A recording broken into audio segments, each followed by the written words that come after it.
Friends, welcome to my channel రాజీ కళ్యాణ్ 9488.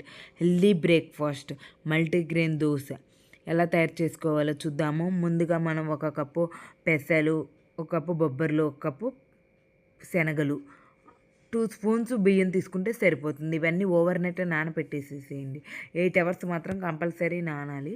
నానిన తర్వాత morning లేవగానే మనం పచ్చిమిర్చి, అల్లం కూడా వేసుకుని మిక్సీ పట్టేసుకుని సాల్ట్ వేసి కలిపేసుకుని ఒక 10 మినిట్స్ పక్కన పెట్టి మీరు దోశలు వేసేసుకోవచ్చు. మామూలు మనం మినప దోశలు అలాగొస్తాయి. టేస్ట్ అయితే చాలా బాగుంటాయి. వీటికి చట్నీ కూడా అవసరం లేదు. పచ్చిమిర్చి, అల్లం వేస్తాం కాబట్టి టేస్ట్ చాలా బాగుంటాయి. మీరు కూడా తప్పక ట్రై చేయండి. ఇప్పుడు ట్రై చేయకపోతే వెయిట్ లాస్కి అయితే చాలా మంచిగా ఉపయోగపడుతుంది.